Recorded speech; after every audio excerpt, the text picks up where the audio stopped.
Welcome to Innovating Leadership, Co-Creating Our Future. I'm your host, Maureen Metcalf, the founder and CEO of the Innovative Leadership Institute.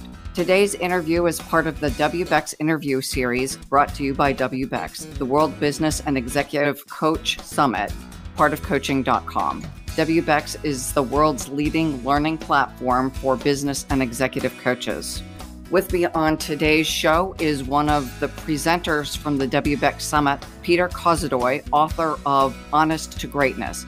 Peter joins me to discuss how to use strategic, brutal honesty to improve your sales, marketing, recruiting, and so much more. He will also share the simple two-question technique that teaches us how to shake off the self-limiting talk that prevents us from success, and how to use honesty like a Jedi mind trick to spark creativity, resolve interpersonal conflicts, and become a more effective and empowered leader. So Peter, before we jump into talking about your book, can you tell us just a little bit about yourself? I'd be happy to, and thanks for having me on the show, Maureen. So I actually grew up on the South Shore of Boston. Some people don't realize this. I was actually a very competitive figure skater from the time I was 3 years old. I had Olympic aspirations. The spoiler alert is that didn't work out. Turns out that's a really difficult goal to have. I ended up going to Brandeis University outside of Boston for my undergrad, started a business right out of college at 22, had no idea what I was doing, immediately went into tens of thousands of dollars of debt. And then over the course of the following years, I ended up getting an MBA at Columbia and building that first business into what would become a multi-million-dollar multinational marketing agency. We had offices across the US, Canada, worked with everyone from startups to Berkshire Hathaway, and threw a party for Warren Buffett, and have a lot of great stories from that. From there, I branched out into a variety of other companies, and now I live here in sunny Puerto Rico. So that's the quick and dirty version. Thank you. And an impressive list of credentials and accomplishments. I appreciate that. There's a lot of heartache and a lot of tears. And what's the word for it? Oh, yeah, entrepreneurship. Yeah, that's what it is. So yeah. Anyone who's done this knows exactly how hard it is. It sounds pretty on the other side. Yeah, exactly. It's like, don't look at the, dirt in the corner. Look at the shiny object in the middle of the room. That's essentially our job. I think entrepreneurship's the hardest job in the world, and also the most fulfilling, and the one that I think teaches us the most as leaders of our own lives, for sure. That's a great setup for why the book Honest to Greatness, and the whole idea of don't look at the crazy behind me, look at the shiny object in front of me. What drew you to write this book, and why now? Maureen, the thing about writing a book about honesty is I have to be honest. So I actually never set out to write a book about honesty. I frankly didn't even think about it, didn't even care about it. My wife gets mad at me when I say this, but I don't even think I'm that honest of a person. I ended up writing this book because I had to, because I got so pissed off over years and years of working with leaders, both on their marketing, on their internal communications, on their growth strategies, that I realized over time how brutally dishonest these leaders were. And again, these are, from small businesses up to $100 million operations. And time and again, I would see these leaders, I'm using air quotes, put these edicts down across their businesses without being honest about what their customers were saying, without being honest about what their employees knew, without being honest about their own gaps in knowledge or what they weren't realizing about the market. And this stuff to us was obvious. So at the beginning, as a young 20s, think I'm a hotshot and I know everything, my conclusion was, well, I'm smart and these people are a bunch of dummies, right? But of course, that was not the case. It was me who was the dummy, not them. Because what I didn't realize is they're not running around thinking like, well, I'm a lying sack of crap, right? And I don't know these things. They just simply, because they have been promoted into the positions that they're in, believe that everything they have done and has gotten them there. And that because that worked, well, why don't we just keep on doing those things? And so as I sort of ran down the rabbit hole of working with these individuals, building my own companies, going out there, figuring out that, in fact, I didn't know everything, and where do I even find a path to knowing everything, it really ended up striking me that the thing that I do, it's not really about marketing. It's not really about business growth. It's not really even about communications. It's about how do we set aside all of this ego, all of this self-limiting BS that people on the outside can see in ourselves, but we can't see in ourselves. And what I saw in those leaders that I worked with is someone that I didn't want to be. And so I set out to sort of answer this question for myself. How do I not fall into the trap of being someone running an organization and having all these outside folks look at me and say, wow, I can't believe they're doing that. Don't they see X? Don't they understand Y? That's how far I got. Then I set out to write a book, and I thought I was writing a book about marketing.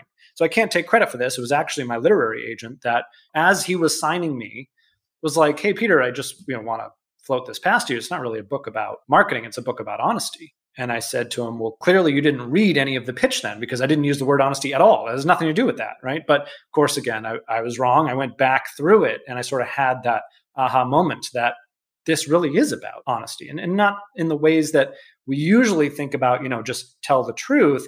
There was a lot more to it than that. So I've, in short, Maureen, I've become like an accidental evangelist for this thing called honesty. So I'm carrying the torch as best I can.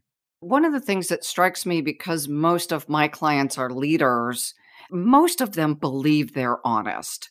I don't think most of them get up and say, I'm going to go lie and cheat and steal stuff. Yep. And yet the level, to your point, even from really good people, we live in a culture where we kind of manage optics, we manage our appearance, all of those things that could be considered somewhat to significantly dishonest. Well, that's the question. Where do we draw the line? This is particular to coaches. Like, none of us have the answers, right? But we can ask better questions. Like, where's the line of honesty? Is fake it till you make it honest or dishonest? Is how we dress or portray ourselves or speak? Or where do we actually draw that? What's funny is, as I was writing the book and beginning to talk about it with people, I would have friends or colleagues say like, oh, that's so great. I think everyone needs to be more honest. I'm so brutally honest. I just put it all out there. I don't care if I offend people. I just tell it like it is. And I would say to them, like, that's really great, but that's not honesty. I think that's just you being an asshole. Because do people like that? If you're just like, oh, well, I hate your shirt. You look like crap. Is it honest? I don't know. So a lot of this is retraining people about what honesty is not. Honesty is not taking to Twitter with your point of view and trying to stuff it down the throats of others. Why? Well, it has nothing to do with whether it's right or wrong. It has to do with asking the very honest question, is that even effective? Does that work? Is that what you're going to use to inspire change in others? And what is a leader if not a person who understands how to inspire change in others? To me, that's the definition. So a lot of what I've had to do is redefine what honesty even means. And I stratify it into 3 levels. So the first level is honest about the community. In other words, what's going on in the world around us? You can imagine a scenario where if you needed to be honest and you were a gladiator in the year 2 in ancient Rome, that's very different than being honest in the context of the 21st century that we live in now. We have different societal norms, we have different pressures, we have different expectations. We need to start with that context. We've just come out of a pandemic. We live in a time where people hate banks and are fleeing to cryptocurrency. We live in a time where there used to be 2 genders, now there are 18, or an unlimited number. There's no good, bad, wrong, right. It just is. Like, that's where we are. So step 1 is being honest about that community around us and the fact that we operate among all these pressures. Not about judgment, just about realization and acceptance that it is what it is. The second layer is being honest with and about the others around us. Now, those are 2 very separate things. Sometimes we need to be honest with people, right? Say, hey, I'm sorry, I messed up. I need to take responsibility for that. I need to tell you the whole truth here and what happened. And listen, when you do that with people, usually they don't kick you when you're down, right, Maureen? I mean, usually the reaction is something like what? Thank you. Yeah. I struggled with that too. I noticed that you did this thing and I wasn't sure how to address it. Exactly. We humans are wired to be like, oh, thank you for your honesty. That was refreshingly honest. We have these phrases in the English language for a reason. It's because we appreciate it. It's still surprising to us when we get honesty. And so, listen, being honest with others, that works, right?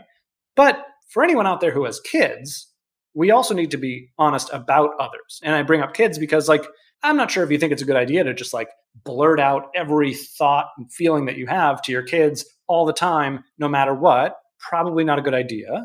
Business owners, leaders probably would argue they don't want to do that with their employees. Just here's 100% transparency on every single thing, right down to who gets paid what. Well, maybe that's a good thing. Maybe not.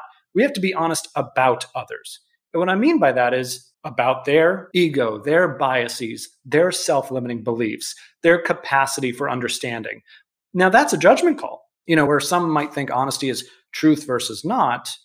Well, when we start to get honest about others, the question is, are we being honest about them for their own protection?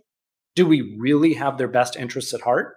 And where we go wrong is when we think we're being honest about someone else and we maybe withhold information. And the real test I encourage leaders to ask themselves is when that person comes back, not if, but when they come back to you and say, I can't believe you didn't tell me this, what's the next thing out of their mouth? Is it, and you're a jerk for doing so and you should never have done that? Or is it, and I could see why you made that decision?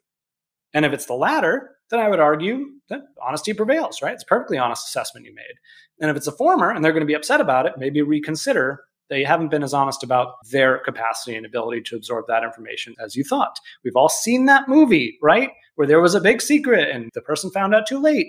Why were they upset? They weren't upset because of the thing. They were upset because they were left out of the loop. That's part of strategic brutal honesty. I ran into a client just recently, and the conversation was exactly as you mentioned. Something happened, and this is a C-level person. The people around him did not give him the feedback, whether they thought he was too delicate to get the feedback or just too much of a pain in the ass to give it to. Yep. They chose not to. He was left without some very important information, and it worked to his detriment and the detriment of the company. But it takes courage. It takes courage, to be honest. And Maureen, this is a brutal question, but whose fault is that? Both, I would say. I don't know. I think it's the leaders. If we don't invite honesty, if we don't establish a culture of honesty, if we don't explain to people why, hey, we love mistakes, we love negative feedback, we want all of it, and here's why, and show them that that's not just lip service, we really do appreciate it. If we don't do that, that's on us as leaders. People who have jobs and families and incomes to protect, we really expect them to put their heads on the chopping block? That is a perfect example of being dishonest about others, right? About their motives and expectations. And there's another piece. When I try to give feedback to someone and they continually reject it, at some point, now they may no longer work for or with me. Let's take a quick detour about that because you raise a very interesting point. And then we got to finish out the honesty framework. Feedback is a very interesting thing because if you walk up to someone and you're like, hey, do you like feedback? Do you want to know what's going on so you can be better? 90% of people are going to be like, oh, yeah, oh, I love feedback. I could take feedback. Yeah, I want to be better. But really, when push comes to shove and you tell them, hey, this sucks, you should have done X, Y, or Z, pretty much everyone gets upset, right? Now, what I like to teach people, especially other coaches who think that they are the answer provider and that their job is to tell people what to do, that's not their job at all, right? Their job is to open up the conversation so that the person can discover on their own what it is that they need to do. Removing ego, right? It's a much more honest take on it. So to feedback's point, something I like to instill in people is don't just give people feedback. Ask them, hey, I see something that I think might be able to help. I don't want to come across as some sort of jerk. Do you mind if I share my thoughts with you? Now you've lowered that ego barrier. You've made it more possible for someone to absorb the message. These are very small tweaks that everyone can make to their behaviors and their habits that have massive, massive upside. And by the way, this works really well in a business, but try it with your wife and kids and a husband. Like, works really well in personal life as well. There are also people who lack the self-awareness, even when pointed out or in skillful inquiry, still aren't able to see in themselves the issue or the concern that you're raising. Absolutely. When I first started coaching leaders, I saw that as a failure of my own. Why couldn't I make them personally develop or make them more self-aware? No one can make you more self-aware except yourself. That's why it's called self-awareness. This is something I've had to learn that now I try to instill with other coaches. I don't have the answers. You don't have the answers. No one has the answers as to what's going on in our minds, but we can have better questions. We can have better frameworks to invite them to self-explore. And what is interesting, I think a lot of people forget, is folks interact during the interaction. Once you walk away from a really interesting question or from a confrontation, do you just like forget it and go on with your day and never think about it again? Of course not. It pops up. You think, oh, someone else tells you the same thing. And now you're like, oh, well, maybe that is a thing. And I didn't think it was, whatever. Like these things take time. Again, what is a true leader's job but to open up that space so other people can fill it with their own personal development and their own realizations? That's the power of what we do as leaders. So you were going to go then to the third portion of honesty. Yeah, so there are 3 levels to this strategic brutal honesty framework. And so the last level is being honest with and about yourself, as we've been talking about, with your own biases, with your own ego, with your own self-limiting beliefs as a leader. What am I missing? This getting obsessed with those curiosity type questions.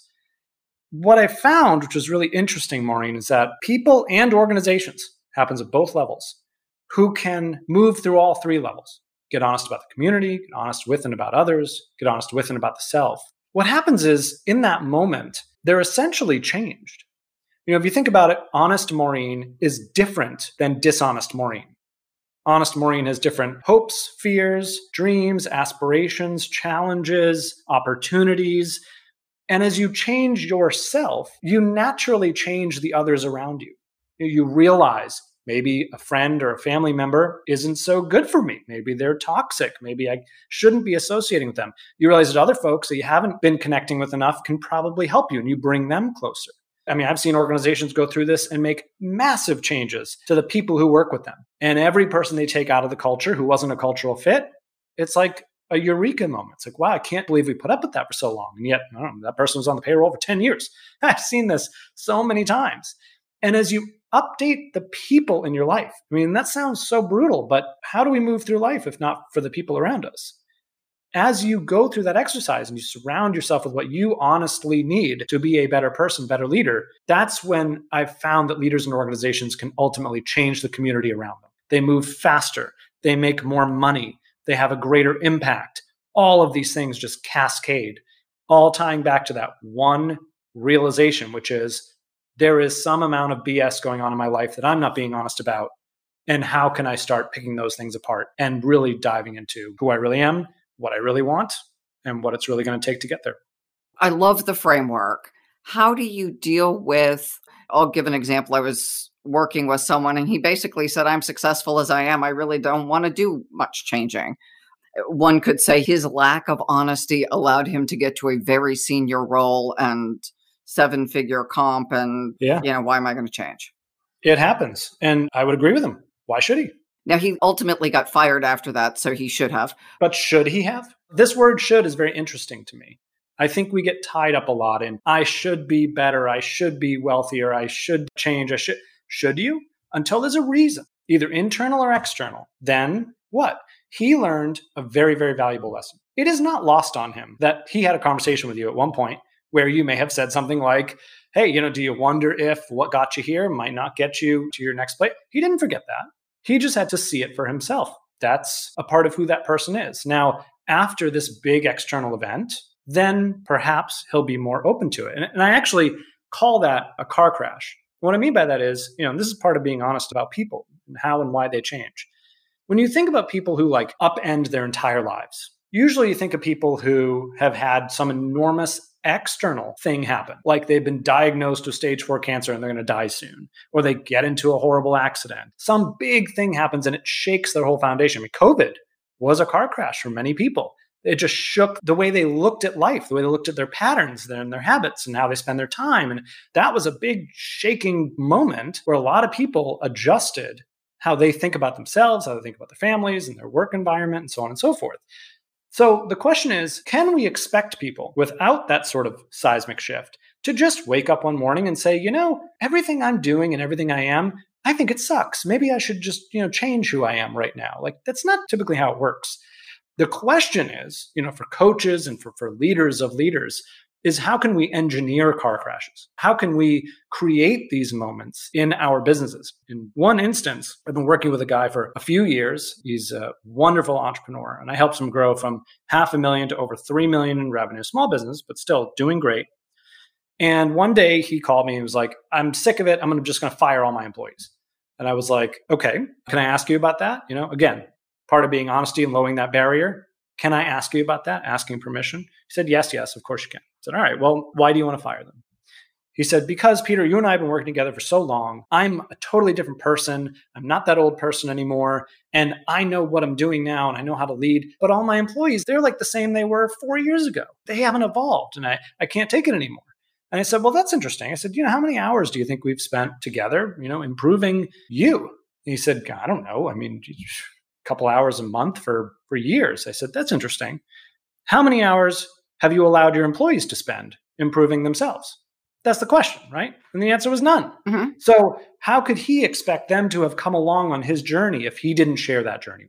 One way of engineering this metaphorical car crash is simply having the leader bring everyone together, sit them down and say, you know what? I realized that I suck, that I've been running this business like crap, that I have allowed things to occur in our processes and in our behavior that aren't acceptable. Is that your problem? Is that your fault? Of course not. It's my fault because I'm the leader. But I need your help now to make this better. Will you help me?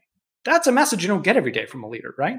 That's the type of, startling moment that can begin to crack open, not transform overnight, begin to crack open those seeds of change. Starts with vulnerability, starts with honesty, starts with asking permission. All these little things we can do to help manage, not people, because we don't manage people, we manage egos, to help manage those egos and move them towards the outcome that we know as leaders are best, not only for ourselves, but for the people around us. You've given an example of a leader who has made the shift from dishonesty to honesty.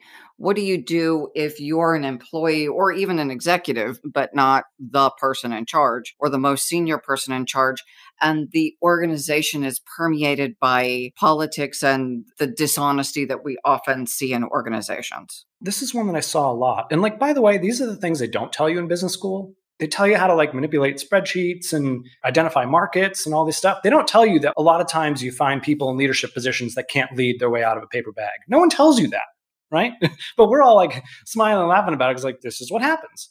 So the first thing to realize is there's always one person in the executive team who actually knows what's going on and who actually knows what to do. I have very rarely seen that person is the CEO. Usually it's someone else.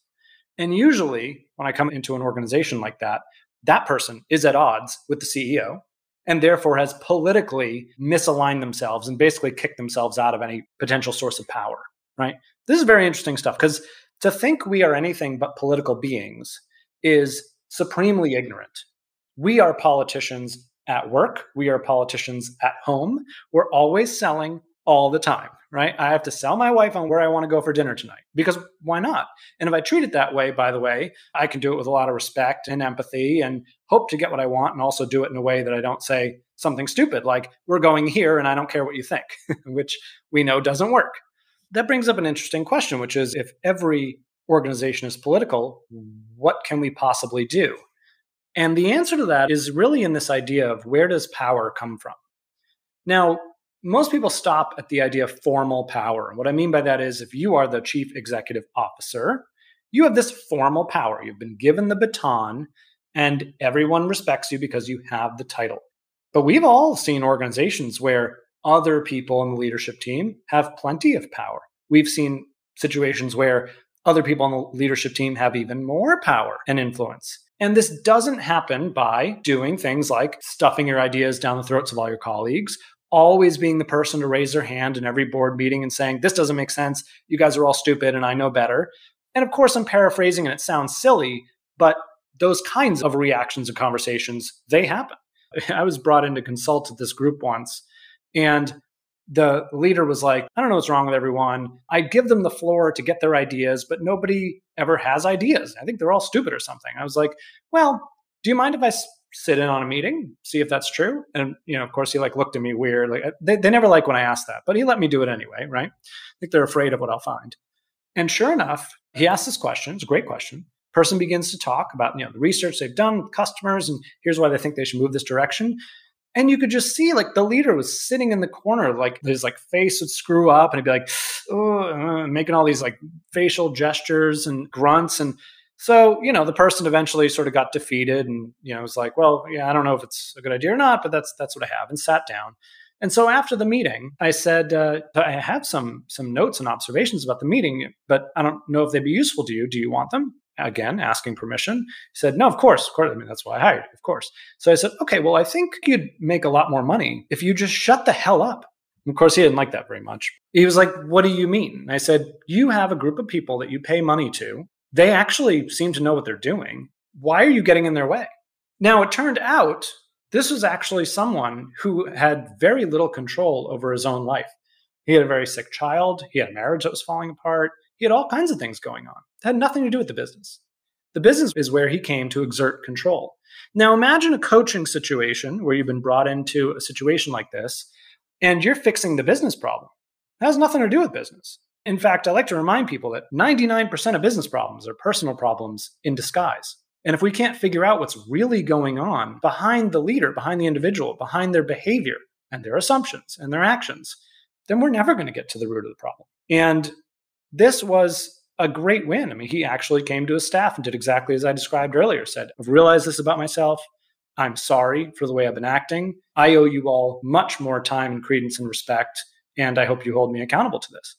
That's all it took. Didn't require firing anyone, didn't require overhauling a company. It just took being honest. It's amazing how simple this is and how well it works. You talk about self-limiting beliefs and the couple of questions that can navigate those. Can you tell us a little bit more about that? Listen, we all walk around with this stuff, right? I mean, I walk around telling myself that I'm too short to be a leader, right? I'm only 5'7". These are the types of silly things we think. I'm not smart enough. I don't have the right education. I don't have the right experience. I wasn't born in the right place. And, one question I like to ask people is, what are those thoughts costing you? And the two-part question that I hope really is everyone's takeaway, if you've not paid attention until now, pay attention to what I'm about to say right this second, which is just stop and ask yourself two questions. Is that true? And how do I know? Because it's amazing how often we walk around thinking things and believing things that aren't even true in the first place. But we have a feeling about it. So we never stop to ask, like, can we actually get evidence to support that claim? And by the way, we're human beings, which means we're lazy as hell. So we don't want to do that. I launched my book in the middle of the pandemic because I have great timing like that. And I was on several news broadcasts and we were talking about mask wearing. They don't want to wear a mask. We're getting fights about masks. And I said, what's interesting is, tell me if this has happened, right? That you walk up to someone and you tell them, what you're doing is wrong. I can't believe you're doing it that way. And you should change your behavior right now. And have you ever heard that person turn around to you and say, really? I'm so glad you told me that. Thank you so much. Here I was acting the wrong way. I didn't even know it. Thank you. That never happens. So for us to try to shout anyone else down, it just doesn't work. Instead, why don't you ask them a couple questions like, why are you wearing a mask? Or why aren't you wearing a mask? Where are you getting your information? Is it true that it helps you? Where can I learn more about that? And go and do the research and don't be lazy. If you don't want to be a leader, then be lazy. I don't care. But if you want to be a leader, you got to get into the numbers, find the facts, forget about the feelings. You can come back to those later. And this is hugely important because just the pausing and asking, is that true? How do I know? It's amazing. The little things, the big things you believe that simply have no basis in fact whatsoever. And those thoughts cost you. It's a really interesting point because working with leaders a lot, we seem to carry old and often outdated beliefs. Oh, yeah. And so is it true? And potentially, is it true still? Yeah. And how do you know? Yeah. Because at one point it was true. There are a lot of things we think that I can't do that because I'm too young or less experienced. Totally. As a coach, you can imagine the danger in this. Someone tells you, I'm having a problem. And they describe the problem. And instead of asking, is that true? And how do we know that's the problem? We just dive right into solving it. I watch coaches do that all the time. And I just shake my head. They've gone down a rabbit hole. And at the end of it, the person being coached is like, oh, that's great. We solved the problem. Well, it wasn't the problem to begin with. So congratulations. You've spent an hour going in the wrong direction, all because we didn't stop and ask those two very basic questions. Now let's pivot and talk about how can honesty solve a business crisis? That's the only thing, Maureen, that solves a business crisis. There is no other way. I'll use a very present day example. Look at all the confusion that has been caused during the pandemic by the CDC, by the government, by anyone on television talking about anything, right? Imagine a world where the CDC comes out and says, wow, we really messed that one up, didn't we? We told you to do this, and then we took it back, and then we weren't sure, and then we took too long. That's a real bummer, and we're sorry. We were trying to do the best we can. Could we have done better? Yeah, I think it's clear we could have done better, and we are going to do better going forward. And here's what we're going to do. We're going to do this, and we're going to do that. And we're going to be transparent and set out a plan and then follow it. That goes so far. People might still be angry about it. Well, let me take that back. People will be angry about it because people like to be angry. But at least they will say, good for them. I can respect that. At least they recognized it, right? Instead of, what do we have now? Crickets. We still have confusion. And it just erodes our respect for the institutions around us that, by the way, we need because they exist and we live in this world, right? Honest about the community. We have a Center for Disease Control. They do certain things, like we can like it, hate it. That's what it is. But, the trust that has gotten eroded has been really bad. I don't know if you guys remember, about 10 years ago, Domino's Pizza did this. They were getting feedback from their customers that their pizza sucked and they were losing market share. CEO went on national TV and he said exactly that. Guess what? All of you told us that our product is terrible. We're Domino's Pizza, so the pizza probably should be pretty good. It's the only thing we sell. And I'm sorry, and we're going to do better. And he took cameras into the kitchens. He took cameras out to the homes of customers, said, here, try this. Do you like this better? They put all that on YouTube. They just went full, our bad. We're going to fix it. Here's what we're going to do.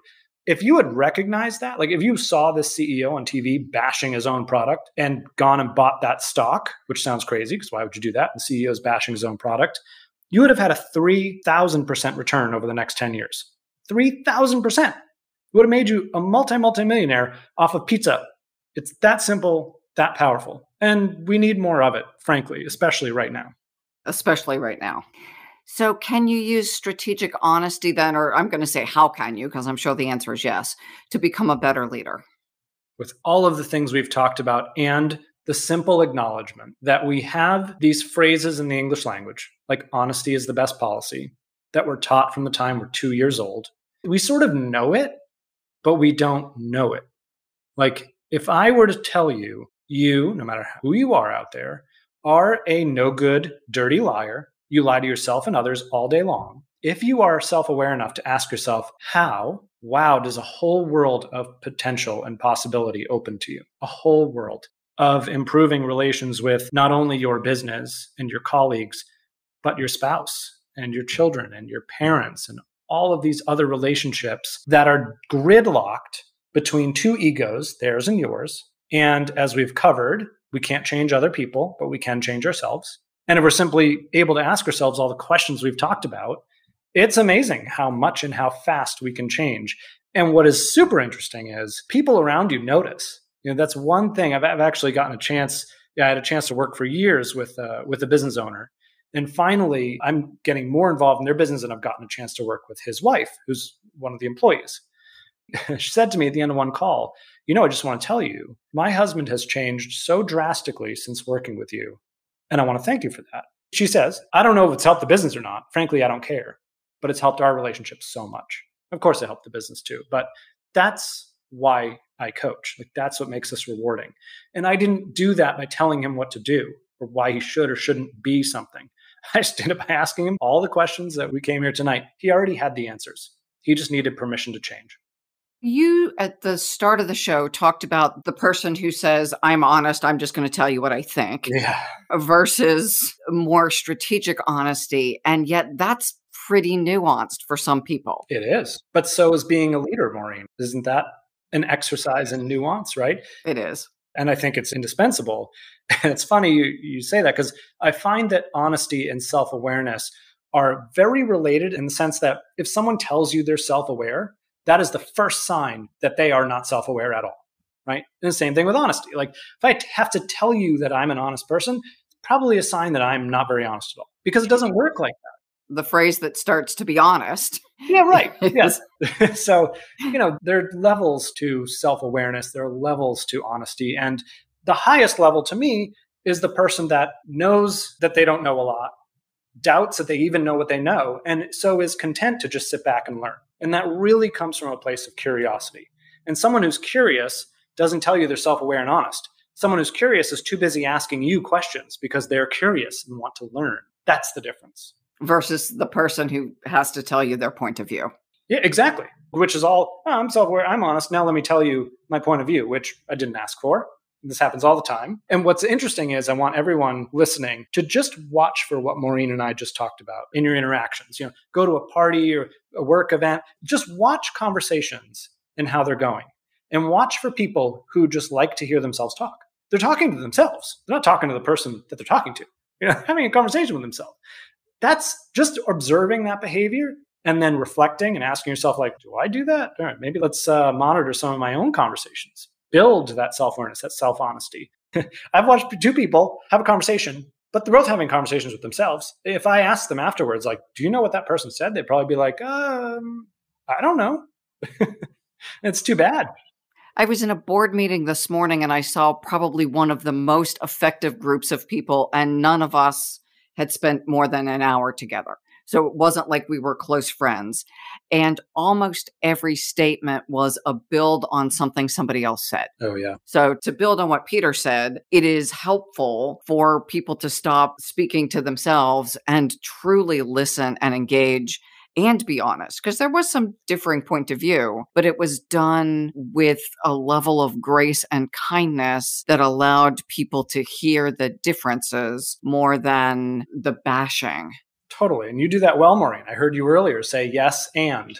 That's a wonderful device. Yes and. Or how about, I heard you just say that it's better to observe yourself in conversation so you're not just, bashing against a wall. Did I hear that correctly? Yes, great. Get agreement, move forward. There's all these little ways you can actually make sure that you're actively listening, or at least forcing yourself to actively listen, which is the same thing. Peter, you have given what I would call several sentence starters that I think are really, really helpful to frame a conversation. Are you open to feedback? Let me play that back. Test for understanding. Can you give us a few of those? Because I think that is one of the keys for people who are already successful and really want to take their ability to interact to the next level. We've covered a lot of them. I'll give you another really important one, which is ban the word should from your vocabulary. I don't know what you should do. I'm not you. I don't have the data you have. I don't have the insight you have. And yet, you'll see it everywhere. Personal life, professional life. You should do this. How about instead, have you considered this? Have you considered that? If so, how are you thinking about it? If not, why haven't you considered it? Why do you think it might be a bad idea? Again, remaining open, curious. That's a tough one. That takes some discipline. It took me years to weave that out of my vocabulary because it's so natural. Oh, you should totally check out this restaurant. I'm like, no, Peter, don't say that. Have you checked out this restaurant? Oh, do you mind if I tell you about it? Here's why I thought it was awesome. Do you like that kind of food? It's a completely different way than we usually do, which is, I have an ego. I want to prove to you that I found an awesome place. So you should go here. They have this and they have that. And we had such a great time. And my friend Sally came, and it's like, they didn't ask about any of that. And here we are rolling on. I use the question, how does that resonate with you? And that's a newer phrase for me. That's a great one. I use, is that fair, a lot. When I have introduced a proposal to someone else and I know it's not their idea, I will ask, do you think that's fair? Do you think that's a good idea? And then here's where it does not stop. It does not stop when they say, yeah, I think that's a good idea. How do I know if they think it's a good idea? Maybe they're just telling me it's a good idea, so I'll shut up, right? So I'll usually say, like, are you sure? What do you like about it? Or even better, if this doesn't work, why do you think it won't work? So often we prime people to answer the way we want them to answer. It's taken me years to do this, to try to develop the habit, and I'm not perfect, tried to develop the habit of priming people to say what I don't want them to say. Because if I say to someone, I have this idea, what do you think of it? Oh, it's a great idea, Peter. All right, well, if it wasn't going to work, why do you think it would fail? Mm-hmm. If they say, I really can't think of a reason, then I really know that they like it. But if they can come up with a reason it won't work, then guess what? It's an indicator to me that they don't like it at all.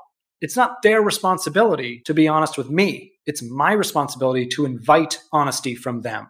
This is very different than how a lot of people engage, and it makes me sad because with some different word choices, again, we just open up an entire world of potential in ourselves and in others. Well, and that brings us back to the big topic of organizational culture. And you hit on it earlier in the conversation that as a leader, even in a meeting, and I don't do this as much as I'd like, but I'll often say, I have a point of view, but I'd like to hear what you think. Mm-hmm. Then I say it differently than you do. I would say, how would you make it better? instead of what will cause it to fail, but still inviting input. Yep. Because I clearly don't have any license to all good ideas. And people on my team have seen me aim the car the wrong way on a one-way street. So we all do.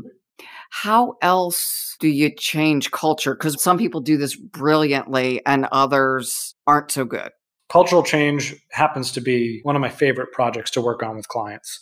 And it all comes back to a very simple premise, which is personal responsibility. Usually when cultures go wrong, it's because someone, a leader, I use that loosely, someone with formal power, has said something, we are going to be this, we're going to do this, we're going to achieve this, and then it just simply hasn't happened. And that erodes trust.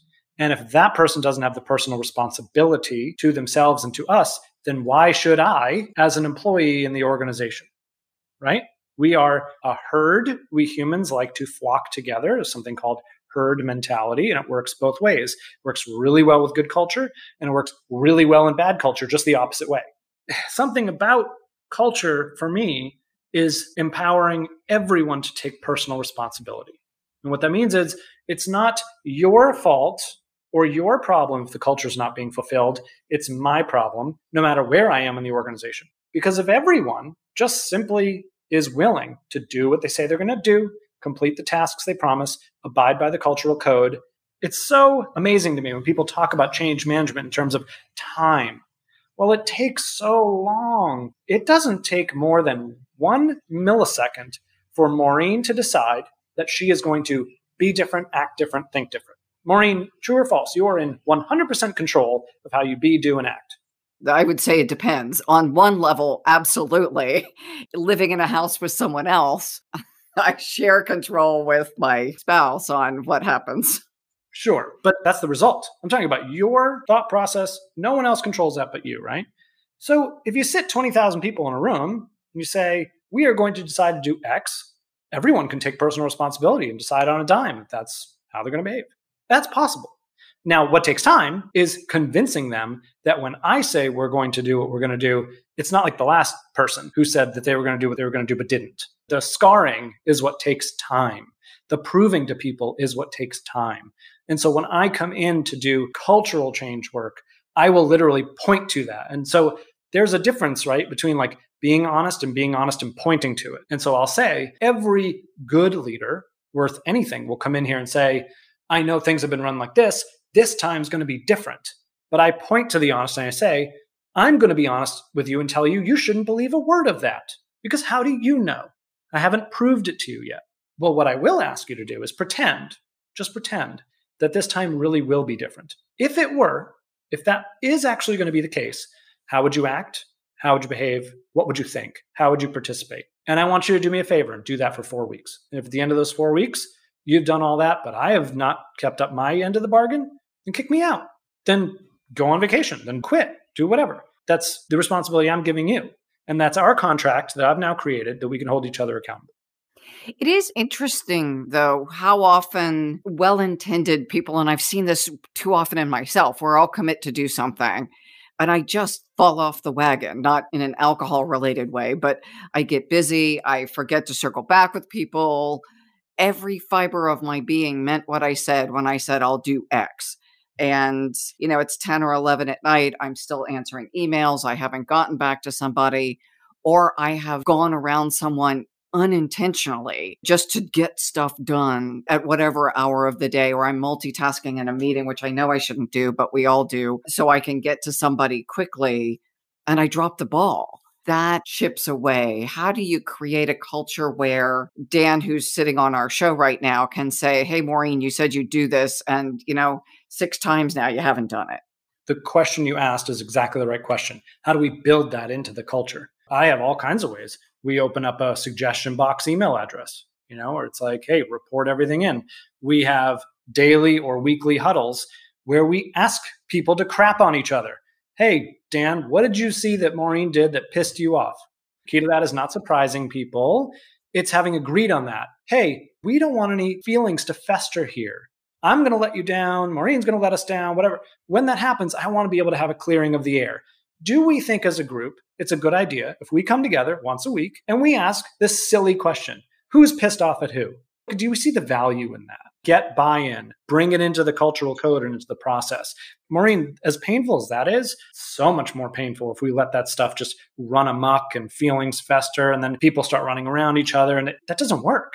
And there's so many examples we can draw on where it doesn't work that most people today get it and they're willing to come along because they're like, yeah, I mean, that's going to be painful, but I get why it's important. And we can put language in place. So it's not, you should have done X. We don't say that, right? So all these things work together. How do you use honesty strategically beyond simply making honesty a core value? I did a core values hierarchy one time. And actually, honesty for me doesn't even come up that high. There are other values above it, like service. If I know a friend has been wrongly accused of something and they've gone to jail for it, and if I lie, it'll get them out of jail, I will do that because that core value of service and justice is higher than honesty for me. Whereas for other people, they would never make that trade. So I'm always weary about the honesty as a core value thing. I think that allows for people to sort of stop there. They're like, well, I'm an honest person, right? I think for me, it's the instilling all the various techniques that we've talked about, all the extensions of honesty. Where does it intersect with transparency or self-awareness or accountability or any of these things? And try to adopt, I call it an honest leadership style, but really it should just be leadership style, with a capital L. I mean, to be able to be a leader without these devices, for me, it's like rowing a boat with a half a paddle. It's like, well, what about the other tools and ways we need to get honest about how people work in the society we live in?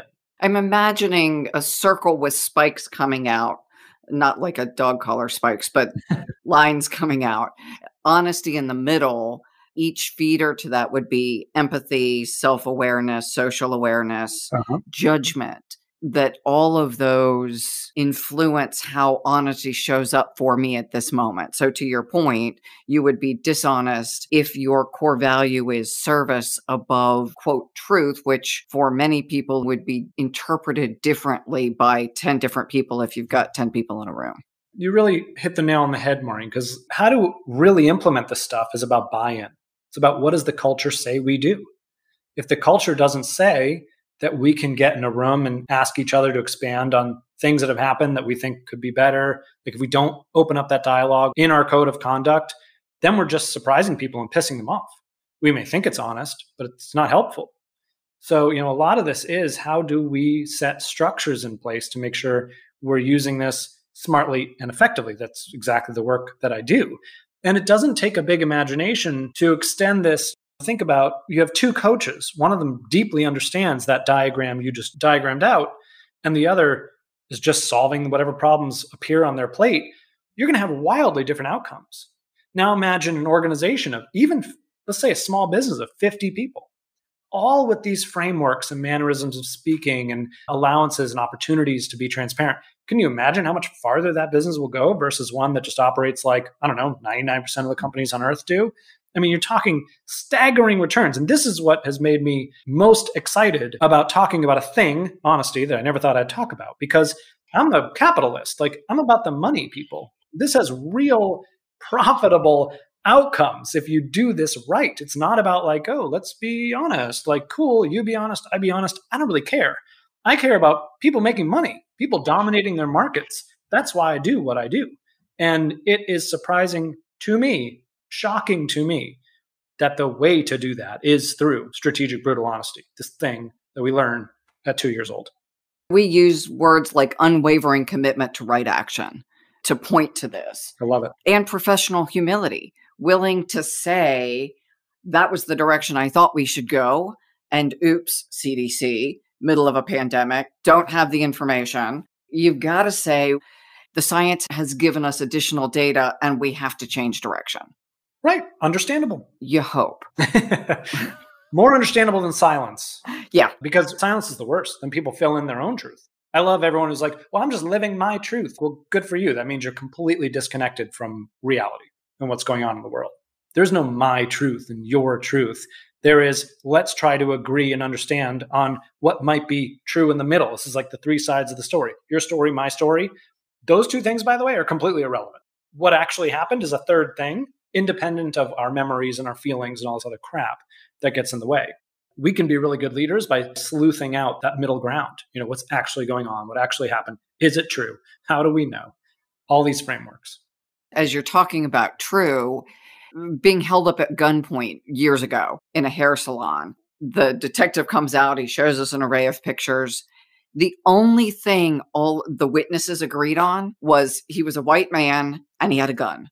We didn't agree on facial hair. We didn't agree on anything else. Height, stature, color of hair. We all identified the gun. It's amazing. Because that's what we looked at. And that was under stress, but most of us are under some level of stress all the time. Absolutely. So our ability to recount what happened at the end of the day is suspect. Wildly poor. I'll call it wildly poor. I really appreciate the distinction between true versus is my point of view. Mm-hmm. And as long as I can then separate truth, my point of view, then I can be curious without being wrong. You're exactly right. And that to me is like when people rail against like social media and why aren't they policing the truth? And this is very controversial. I like to remind people, do you really want to hand over this definition of truth to a third party with a profit motive or a third party that barely does their government 9-to-5 job and then goes home? Like, these are the people you want to dictate truth to you? I think that's completely opposite. We should be helping empower people to have their own BS detectors, to do the hard work, to distinguish fact from fiction, to read, to get different perspectives, to figure out what's really honest. That's a slippery slope. I can't imagine as being someone who teaches what I teach, telling people, hey, and by the way, you can just outsource all that figuring out what's true to someone else. No problem. It's crazy to me. It is. And yet, how many people considered drinking bleach and how many people did drink bleach to address COVID? Yeah, well, we can't save everyone, Maureen. I mean, we'd need another show to go down that rabbit hole. There's an interesting balance. That one's, I don't have an answer. I have a lot of questions. Talk about curiosity. I don't think I have an answer to drinking bleach either. I'm going to leave that one for the medical expert. Where we get information and how much and how discerning we have taught people to be. Because not everyone even reads well, let alone has access to the information that we would wish they did. Yeah. Well, I want to empower people to take that on themselves. Personal responsibility. That's part of this. Everyone's a leader in their own life, whether they realize it or not. And this is simply part of leadership. That's a brilliant point as we're coming closer to our end. We each are at a point of choice. And I realize I was being a little cheeky in who in my house makes decisions. But I do get to choose. I get to choose how I see the world. I get to choose how I behave. And there are consequences to each of those choices. Sure are. And if I want to stay married, I attend to the other person in that equation. That's honesty, right? Or being honest about what's going on, about the other person, about what it takes to achieve your goals. Absolutely. Mm-hmm. This has been an incredibly rich discussion. So asking you to summarize seems a little unfair. But if you wanted someone to take away a couple of points, you talked about the question, mm-hmm. Is this true? How do you know? What else do you want people to take away? I want people to ask themselves something else that's really important. We all lie to ourselves. So what are we lying to ourselves about? I think is a wonderful one, right? Because there are things. And there are people listening to this who will think some big things. I'm lying to myself about that I actually hate my clients, or I actually hate my spouse, or I actually whatever. Like, are you willing to live with whatever you find at the end of that road? And that really comes back to who are you? What type of person are you? And there's no judgment there. It's just a question, because our identity is tied to the actions we take, the decisions we make. This whole honesty thing can lead to a lot of change, a lot of disruption. Are you the kind of person who's comfortable living your life the way you're living it if you know there's more honesty to be had? I can't answer that question for you, nor would I judge anyone for staying, going, changing, whatever that answer is. Again, it has nothing to do with judgment. But I don't want people to sit in a pile of their own making without at least making the conscious choice, not the easy and comfortable, and I've been making this choice, okay? The other thing is people around you are lying to you. They're lying to you in the boardroom and at work and at home and whatever. Try to ferret that out. Someone around you is lying to you. Who is it and what are they lying about? Because in answering that question, you can often unlock some incredible value in business. There's this piece of information, Maureen, you had brought it up earlier. The leader that didn't get that key piece of information, it can have dire consequences. And at home, what about a child going through something that they haven't told you about? A spouse that is let's go to extremes, on the brink of leaving. You had no idea until you opened up these conversations. These sound sort of weird, but these are all things that have happened as I'm coaching individuals over the years that we discover. And to think that those don't bleed into our work, our businesses, our ability to make money, it's all related. What's going on with our personal selves as leaders, it's all related to how we achieve success in the business world. As you say that, the word that strikes me is vulnerability and courage. Yep. That if I am willing to be vulnerable to the spouse who's unhappy with me, to my colleagues who are unhappy with me, and maybe it's just little stuff, and creating the system and culture for that, then we promote a path to clearing the air when it's little, not big. You're 100%. You said it great. So, Peter, thank you. How would people, I'm assuming they get your book on Amazon, but give us the rundown on where they get a hold of you and your content. Sure. You can find Honest to Greatness on Amazon, of course, or wherever books are sold. I hope you pick up a copy. I hope you pick up a copy for your colleagues. Just don't hand it to them and say, hey, I really think you need to read this book, because that could come off a little wrong. So you may want to couch that a little better. I do workshops for leaders all around the world where they read through the book, come in, do a beautiful 3-hour opening up of all these things so that they can then begin to make the change in their organizations that they like. You can also find me at peterkozodoy.com. Honesttogreatness.com goes to the same place. On that website is a free 2-minute honesty quiz that will tell you your honesty type. So you can begin to get into this and learn a little more about yourself. And then, of course, if you don't like the results, you can tweet at me or send me an email and tell me that I suck. So peterkozodoy.com, spell Kozodoy, please. Kozodoy. Beautiful. Thank you so much, Peter. And to our listeners, thank you for joining us and for engaging with this content.